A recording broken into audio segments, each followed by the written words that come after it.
अध्यात्म विज्ञान कोई धर्म या संप्रदाय नहीं है। ये स्पिरिचुअल साइंस है जो कुदरत के कानून पर आधारित है। ये विज्ञान पूरे ब्रह्मांड के सभी रहस्यों को उजागर करता है और जीवन के सभी पहलुओं को समझने के लिए एक नई दृष्टि देता है।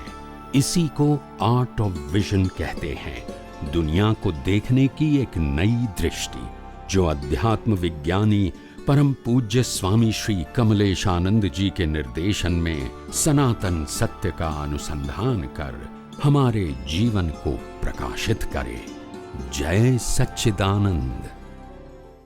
स्वामी जी, दादा भगवान ने जो है इसी तरह का ज्ञान दिया, और ज्ञान की जो 5 आज्ञा है, उन 5 आज्ञा में से जो चौथी आज्ञा है कि फाइलों का संभावपूर्वक निपटारा करना, उसको निपटारा करने के लिए उन्होंने प्रैक्टिकल 5 जो है वो व्यवहारिक सूत्र भी दिए।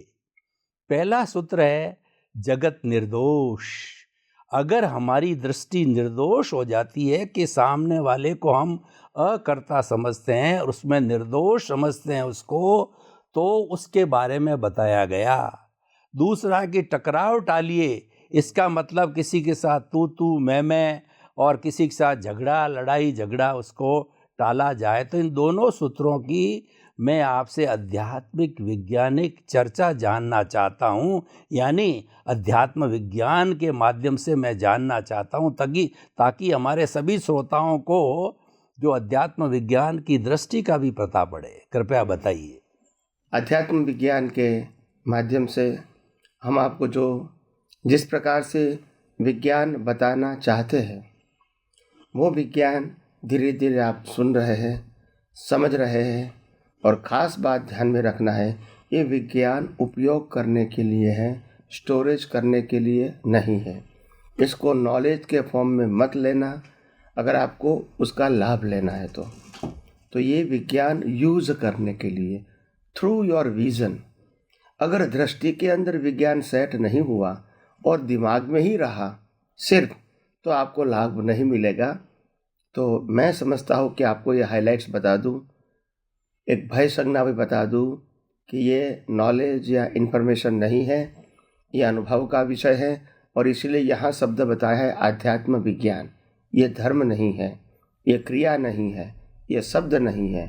हाँ, बताने का माध्यम तो शब्द ही है, मगर अनुभूति का माध्यम शब्द नहीं है।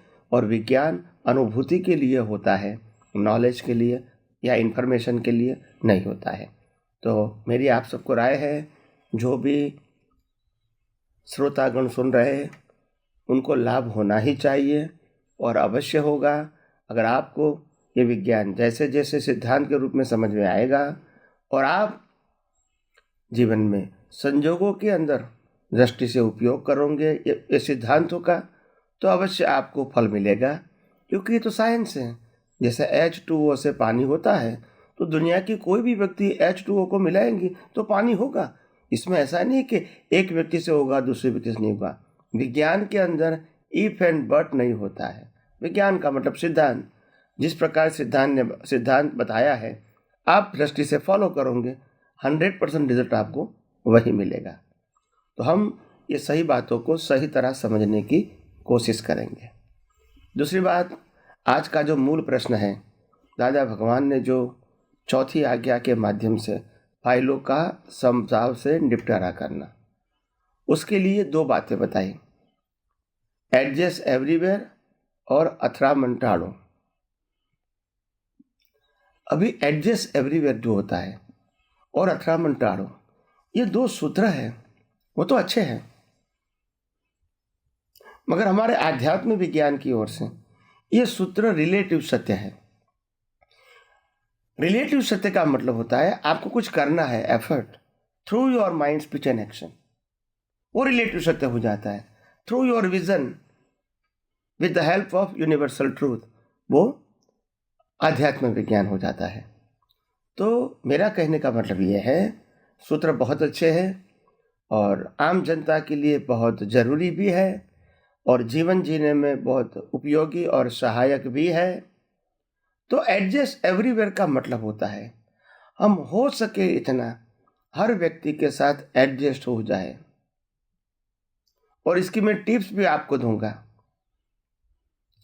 कि हम परिवार के अंदर, हम समाज के अंदर, स्कूल, कॉलेज, जॉब, बिजनेस के अंदर, हम जो भी जॉब करते हैं, बिजनेस करते हैं, या हमारा प्रोफेशन होता है, या जहाँ भी हम काम करते हैं, धार्मिक, सामाजिक, सोशल, कॉमर्शियल, ये सभी जगहों पे हमको एडजस्ट होने का एक प्रकार का हमारा प्रयास होना चाहिए, सोच होनी चाहिए। क्यों एडजस्ट होना हमारे लिए जरूरी है? अगर आप किसी के साथ भी एडजस्ट होते हैं तो सबसे पहले जो बेनिफिट होता है, दोनों का संबंध नहीं बिगड़ता है, नंबर 1। नंबर 2, आपका दिमाग नहीं खराब होगा। नंबर 3, आपका भाव नहीं बिगड़ेगा। और नंबर 4, आपका नेक्स्ट बर्थ भी खराब नहीं होगा। और इस संजोगों को आप संभाव से निपटारा आसानी से कर सकोगे। तो मैं समझता हूं जितना भी प्रयास आप कर सकते हैं संभाव से निपटारा करना, वो कीजिए। आपके जीवन के लिए बहुत अच्छी बात है।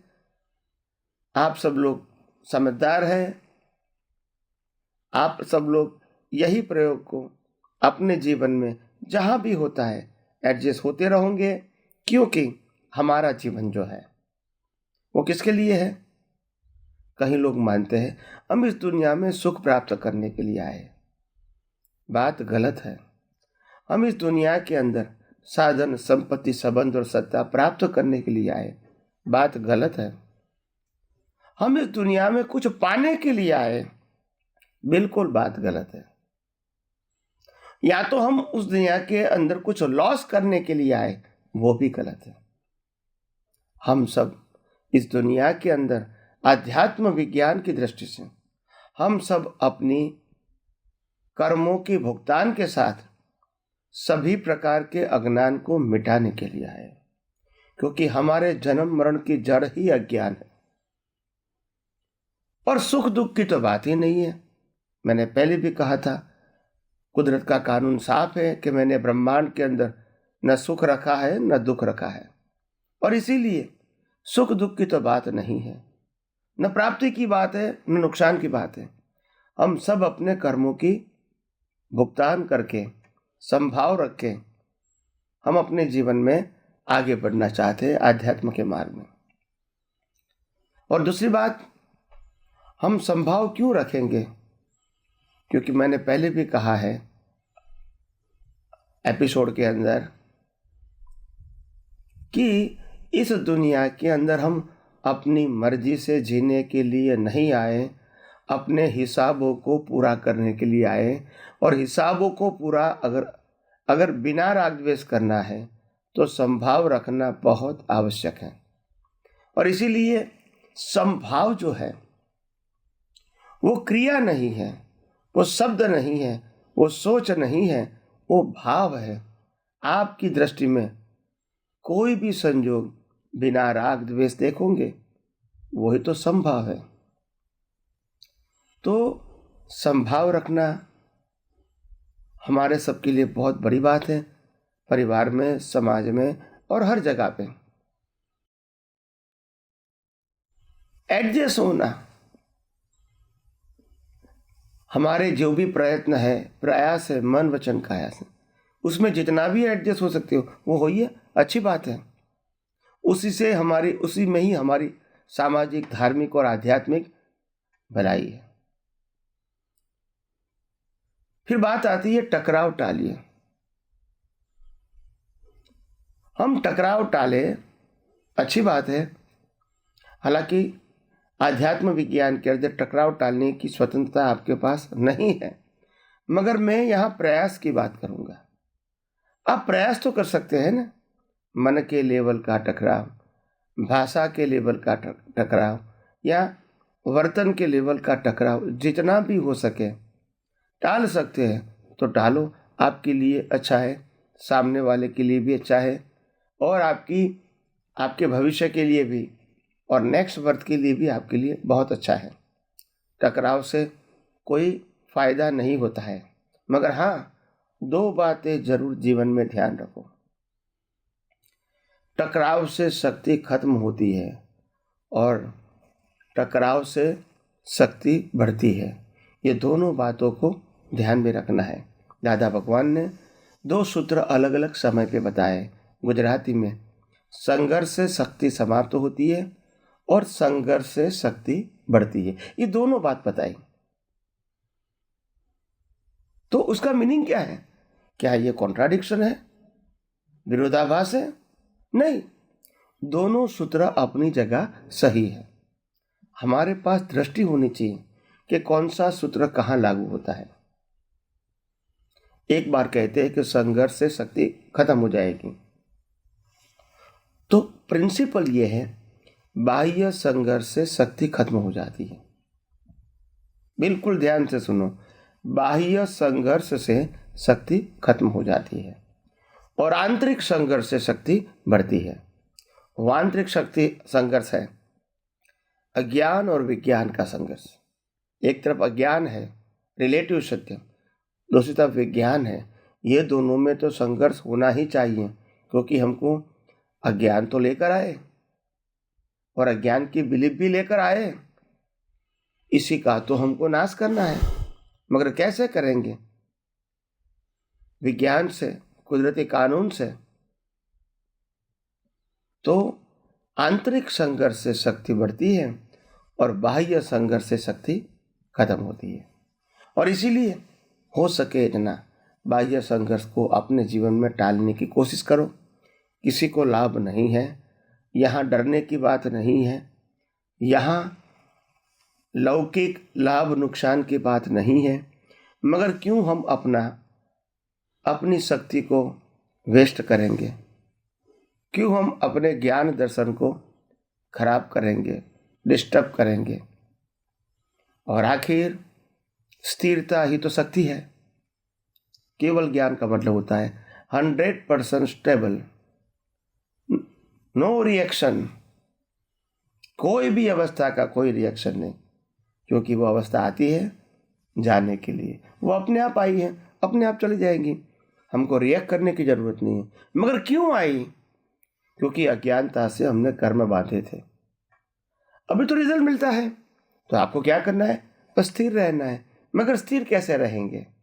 हम जन्म से मौत तक की मन वचन काया की हर अवस्थाओं को और इन 5 इंद्रियों से अनुभव में आती हर अवस्था को अगर हम कुदरती रचना के रूप में देखेंगे, कुदरती कानून के रूप में देखेंगे, तो मैं समझता हूँ अंदर अस्थिर होने की कोई संभावना नहीं है। तो आइए हम सब यही विज्ञान को अपने जीवन में और डीपली, शार्पली समझने की कोशिश करेंगे और अपनी दृष्टि को और ब्रॉड बनाएंगे, ताकि हम ज़्यादा से ज़्यादा अज्ञान को मिटा सके, डाइल्यूट कर सके और अपने ही डेवलपमेंट को और आगे बढ़ा सके। स्वामी जी, जगत निर्दोष, यानी कि अगर हमारी दृष्टि निर्दोष है तो जगत निर्दोष दिखाई देता है। कोई भी जेब कतरा है, वह किसी की जेब काट रहा है और मैं उसको देख रहा हूँ, मैं उसको अकर्ता समझ रहा हूँ कि ये उसका उदय है, ये इसका प्रारब्ध है, जो लेकर के आया है उसी के अनुरूप ये कर रहा है, और मैं मात्र उसको अकर्ता के रूप में देखता हूँ और कोई तरह का राग द्वेष उसको नहीं करता हूँ उसके अंदर। और जब ज्ञाता दृष्टा भाव से देखता हूँ तो क्या ये मेरी समझ, ये मेरी दृष्टि जो है, ये दृष्टि विज्ञान के अंतर्गत, रियल ट्रुथ के अंतर्गत आती या नहीं आती है? मैं तटस्थ रहता हूँ उसकी क्रिया को देख करके, क्योंकि वो कर रहा है अपने उदय के अधीन कर रहा है, उसके प्रति कोई राग द्वेष नहीं। तो कृपया अध्यात्म विज्ञान के अंतर्गत इस चीज़ को और खुलासा कीजिए। सबसे बड़ी बात यह है कि हम सब लोग जब पुरुषार्थ की बात करते हैं तो डायरेक्ट या इनडायरेक्ट अपने मन वचन काया को हम जोड़ देते हैं। तो इससे क्या है, विज्ञान हट जाता है और रिलेटिव सत्य बीच में आ जाता है। तो आपने फरमाया कि सामने वाला व्यक्ति कोई दोषित है, कोई गलत काम कर रहा है, जैसे चोरी कर रहा है, और मैं उनको देख रहा हूँ, मगर मैं उनको गुनहगार या करता नहीं देखता हूँ। तो फिर क्या हम सही रास्ते पर हैं या हमारी दृष्टि सही है? ऑफ कोर्स, आप शुद्धात्मा पद में रहकर उनके अंदर शुद्धात्मा देखकर उनकी प्रकृति को और आपकी प्रकृति को कुदरती रचना देखना है। हम जब कहेंगे कि इसको अकर्ता और निर्दोष देखना है, उस समय आपको ये नहीं समझना है कि आपका मन वचन काया वो कुदरती रचना से बाहर है, आपके कंट्रोल में नहीं है।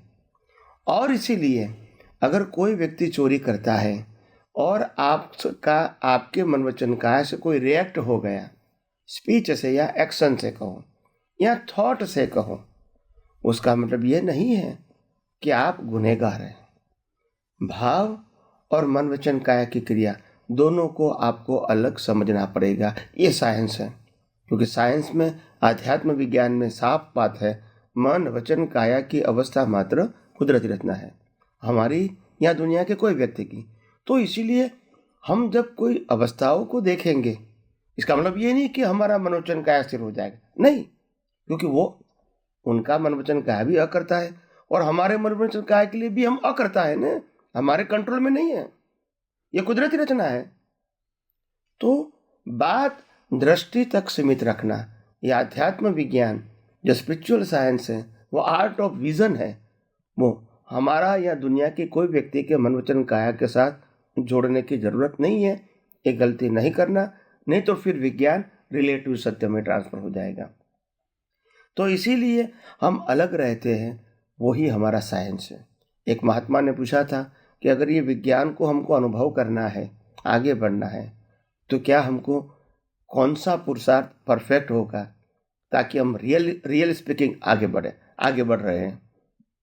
तो मैंने कहा, हमारा आध्यात्म विज्ञान में एक ही प्रकार का पुरुषार्थ है जिसका दो विजन है, ज्ञान और दर्शन। कोई भी अवस्था में मेरे पास ज्ञान रहना चाहिए कि मैं चेतन हूँ, अविनाशी हूँ और तमाम प्रकार की अनंत शक्तियों वाला हूँ।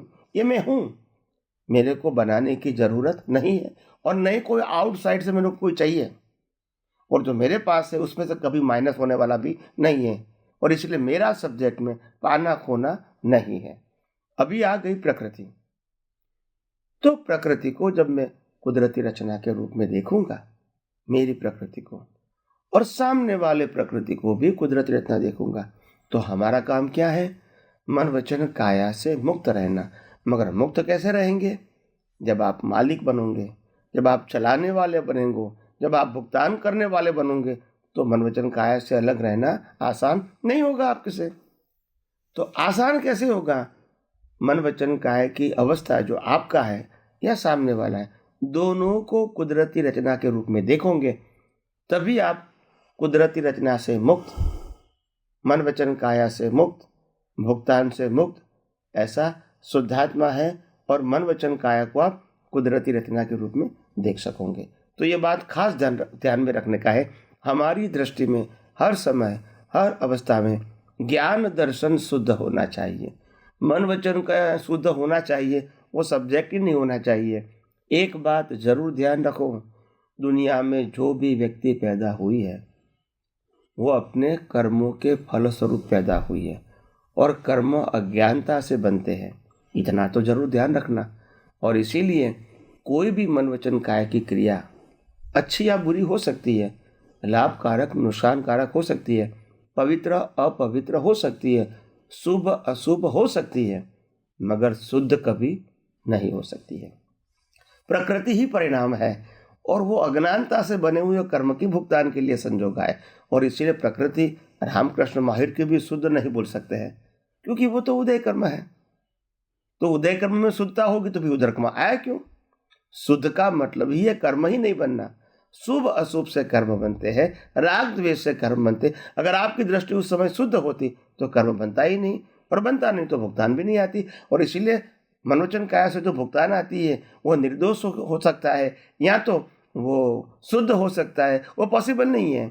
मगर हमको अगर प्रकृति से मुक्त रहना है तो प्रकृति को 100% हमारी या सामने वाले की कुदरती रचना के रूप में देखोगे, और मैं भी शुद्ध आत्मा हूँ और सामने वाले के अंदर भी शुद्ध आत्मा है, अगर ये देखूंगा तो मैं समझता हूँ आपको ये विज्ञान समझने में, उपयोग करने में, अनुभव करने में और डेवलप होने में आपको ज़्यादा समय नहीं लगेगा। मगर बार बार ये आपको प्रैक्टिस करनी पड़ेगी थ्रू योर विजन, क्योंकि हमारे पास ये प्रैक्टिस नहीं है। ज्ञान तो मिल गया, प्रैक्टिस नहीं है, और प्रैक्टिस से ही व्यक्ति परफेक्ट होता है। तो आइए हम सब यही विज्ञान को और गौर दृष्टि से और डीपली, शार्पली समझने की कोशिश करें।